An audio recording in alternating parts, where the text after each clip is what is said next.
your event on our fast-growing social media platforms. All these for a talking. Simply visit us at Olojudo's Palace, Ido-Ekiti, or call the following numbers for more inquiries: 0803-526-5812 or 0916-340-0878 or 0806-511-4430. You can also call 0806-380-8891. Adamimogo Event Hall. We are waiting for your patronage.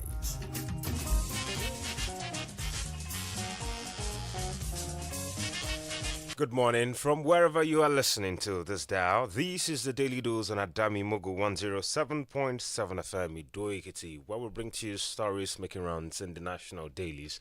My name is Doyin Ayegbusi. Quickly, let's go into the business of the day, and I begin my stories from the headlines I took earlier, where I said that Governor Oyebanji condemns political violence, urges peace among Ekiti citizens. It says Governor Biodun Oyebanji has described the recent outbreak of political thuggery in part of Ekiti State, calling it a condemnable drawback after years of relative peace. In a special states broadcast today, he warned that the trend must not be allowed to fester, stressing that peaceful elections had become a standard in the state in recent years. He noted that since the beginning of his administration, Ekiti State had been widely recognized as one of the most peaceful states in Nigeria. This, he said, made the latest violent episode even more concerning, especially as the state prepares for the 2026 gubernatorial election. Governor Ibanji attributed some of the unrest to external media forces allegedly hired to discredit his government. According to him, what started as media propaganda appears to have grown into an orchestrated act of violence with political undertones. He therefore urged all political actors and stakeholders to shun violence and pursue their ambitions peacefully, warning that no individual's aspiration is worth the life of any Ekiti citizens. That's the broadcast, or a part of some of the broadcasts of Mr. Governor this morning. Do stay tuned. In our subsequent bulletin, we'll bring you more details. Post The Punch and The Nation newspaper this morning. I'll be reading to you as written and reported there. And I begin from the Daily Post this morning. Controversy trails Governor Makinde's 300 billion loan. It says that mixed reactions have continued to trail the approved 300 billion naira loan for Governor Sheyi Makinde by the Oyo State House of Assembly. Recall that a member of the State House of Assembly, Ibrahim Shitu, was the first person to publicly announce the approval of the loan. Shitu, who was elected on the platform of the All Progressives Congress, represents Shaki West State constituency. He cried out that he was not informed when the loan was approved, adding that the House was on recess. He described the loan as needless. See details of the development in the Daily Post newspaper this morning. Controversy trails Governor Makinde's 300 billion naira loan.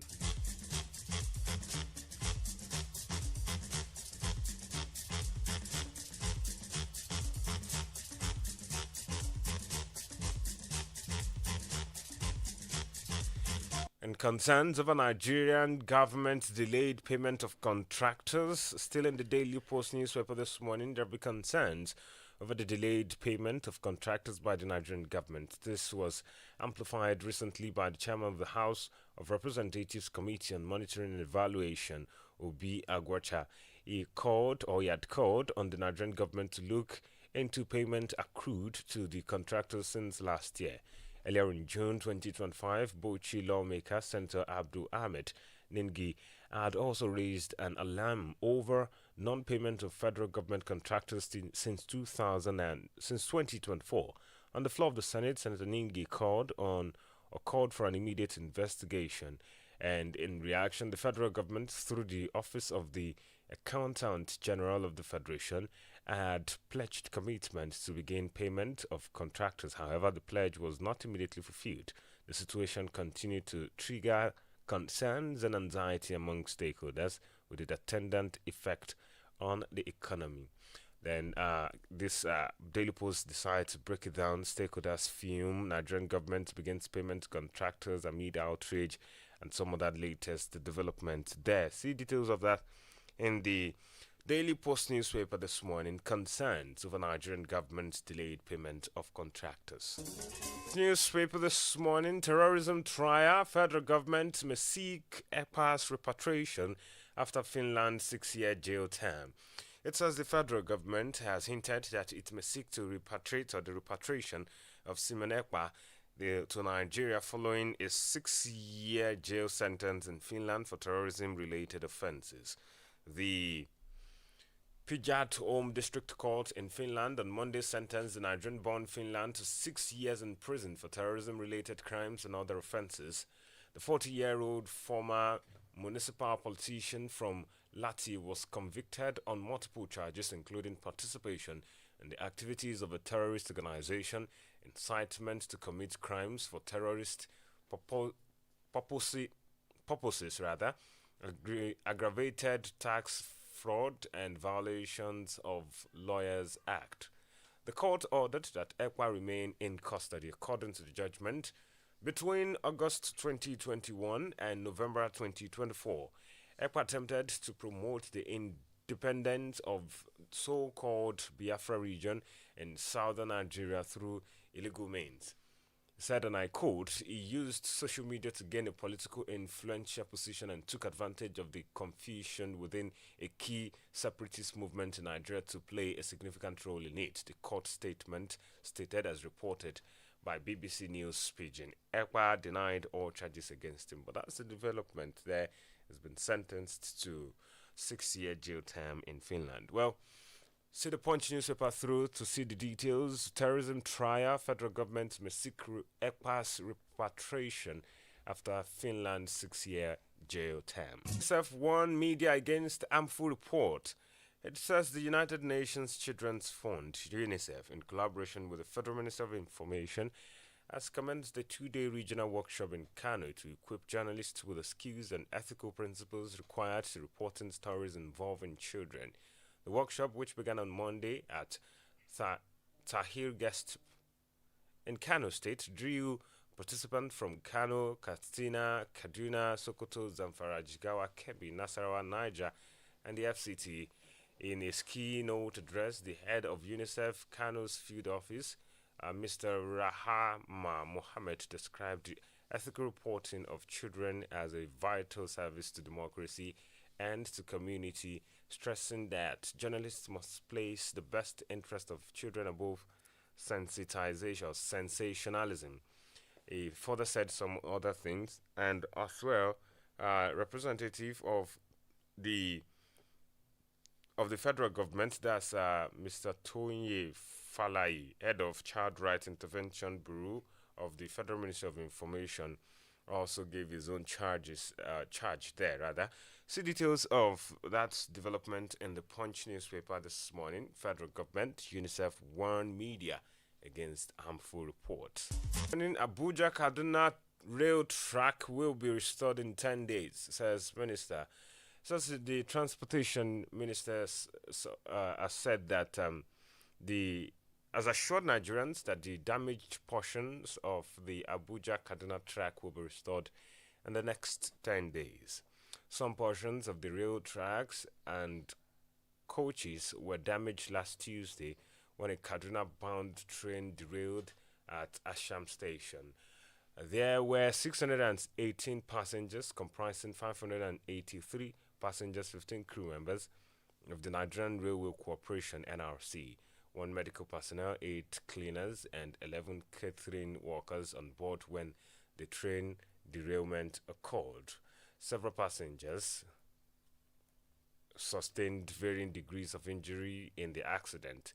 Alkali announced the repair works yesterday in Abuja following an inspection of the accident scene. The minister hailed security personnel and other stakeholders for ensuring the safety of the passengers, the workers, and the rail infrastructure in the ongoing operations to restore the damaged track and coaches. We stated that the NRC workers have been working day and night to ensure that the cleaning and repairing of the damaged track are completed at the earliest possible time. There were other things that were said during his inspection tour, but it all detailed in the Nation newspaper this morning. Abuja Kaduna rail track will be restored in 10 days, says Minister. That's the Minister of Transportation.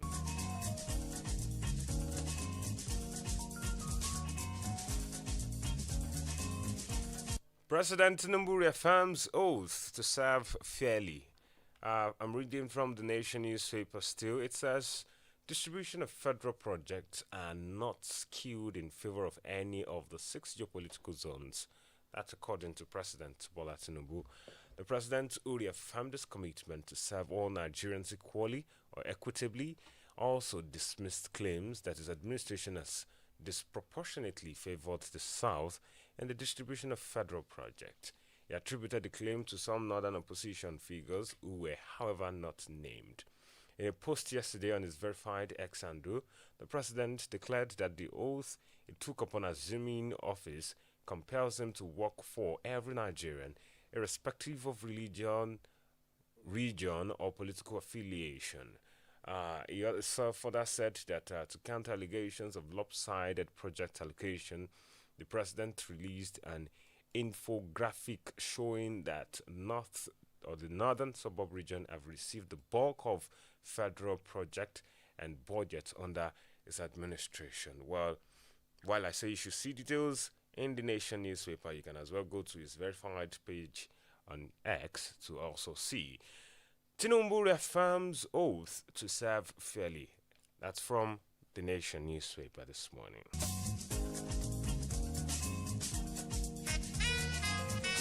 President celebrates loyal deputy Shatima at 59.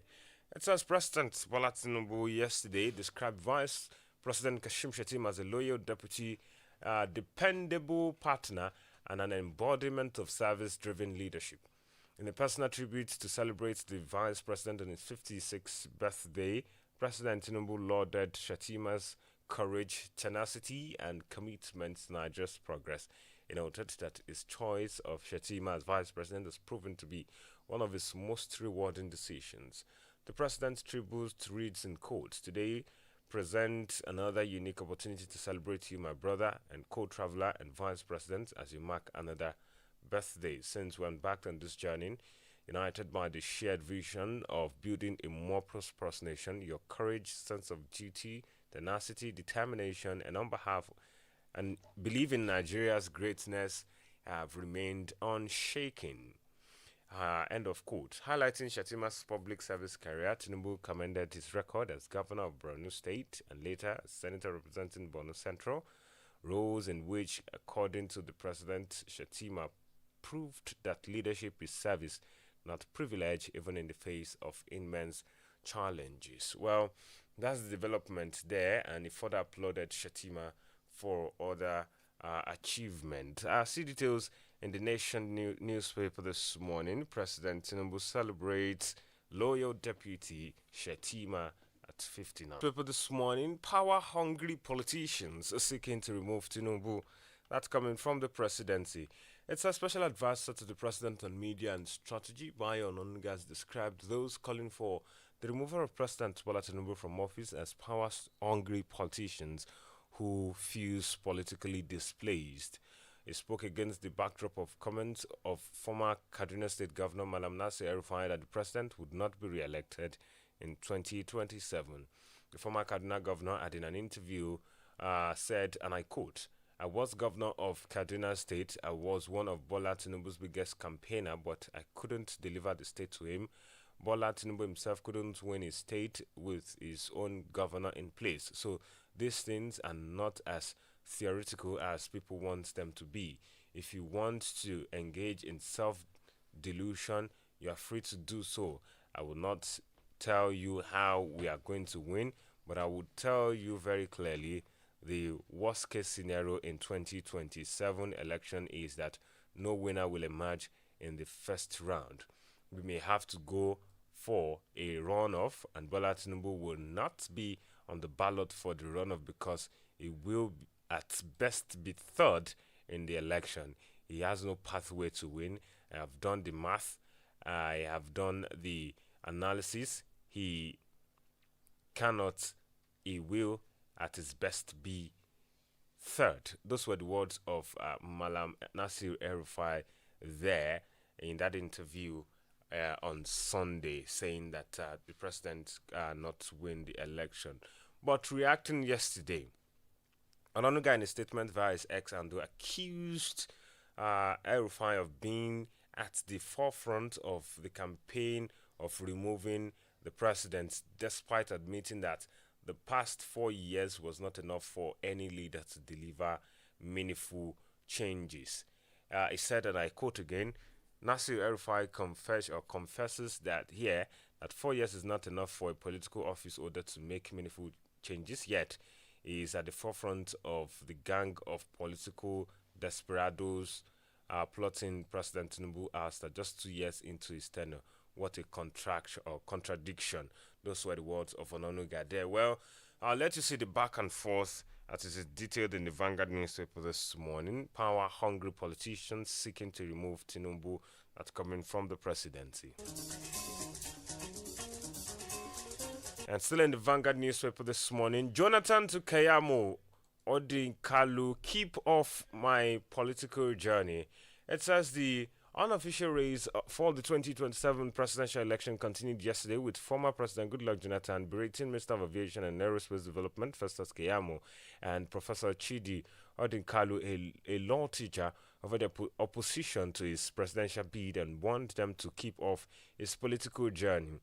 Keyamo and Odinkalu had warned the People's Democratic Party (PDP) not to give its presidential tickets to Jonathan to actualize his rumored plan to return to the presidency in 2027. And however, Jonathan, responding through his brother Robert Azibwola, warned that the two legal practitioners or to steer clear of his bid to return to presidency, arguing that it is none of their business to dabble into it.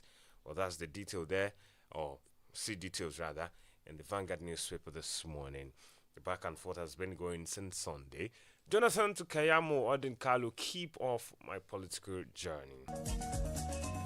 07047007701 or 07072766278. Those are the lines to call this morning as we begin to wind down on this morning's edition of the Daily Dose on Adamimogo 107.7 FM. Hello, good morning. Hello, good morning, my presenter. Good morning, comrade. My name is Comrade Abdul from Bosu. Please go ahead. From your headlines, you read about Rivers election. Yes. Let me tell you, the election conducted in Rivers State is not legitimate. The man there is not a politician. He's not a civilian. There is no retired soldier who tell any egghead in the world that is now a politician. A junta will remain a junta. The legitimate election conducted in Rivers State was deficient and eroded. Let me tell you one thing.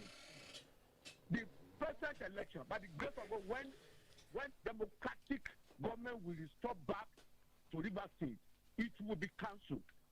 The present election conducted by the sole administrator that is not in the constitution of the Federal Republic of Nigeria will be eroded. I am saying it completely. The present sole administrator is despotic. His election is despotic. It's not good for Rivers State.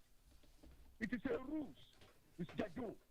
By the grace of God, that election will be cancelled. All right, thank you so much, comrade. The situation will be restored back to Rivers State. All right, thank you. Wike has not done well in Rivers State. All of them won, APC won. And we will be telling Nigeria that he's a PDP man. All right. Is he a PDP man? All right. Good morning. Good morning. Thank you so much, comrade. Just to read the details of that headline you made mention, it was going to be my last story. It says the River State Independent Electoral Commission (RSEC) has told aggrieved political parties and their candidates in the just concluded local government elections in the state to go to court, as the law has provided a channel for redress. And this came as the state sole independent sole administrator, Vice Admiral Ibok Ibateses, swore in the newly elected chairman yesterday. Hello, good morning. Yeah, good morning, moderator. Good morning. This comrade Kenny Jimo, IK going into it. All right, go ahead. Almighty God must be with you. Amen. Pertaining to all the power-hungry politicians to remove Bola Ahmed Tinubu, it's a non-maker. But we can think over it. Prosperity does not come like a bank. It is supernaturally and naturally supernaturally. When the old speak, it is not because of the sweetness of the word in our mouth. It is because we see something which you do not see. So anyone who has never made a mistake has never tried something new. So I want the president to ensure Nigeria receive the dividend of democracy, but the whole Nigeria must move forward to campaign. Please, all politicians really now to develop the right attitude that we support your personal effort, not only in your political career. All right, we need to go now. We are running out of time. In life. All right, thank you so much. Thank you indeed for your contribution there. And that's how much we can take on this morning's edition of the Daily Dose on Adamimogo 107.7 FM in Doyin. It returns again tomorrow, and my name is Doyin Ayegbusi. Good morning, and enjoy the rest of the day. Top stories, real voices. Have arrived in Lagos, according to authorities in Nigeria. Tune in to Adamimogo 107.7 FM for a fresh perspective on news. Adamimogo 107.7 FM, the voice of the light. Adamimogo, the beat never stops. Play it again.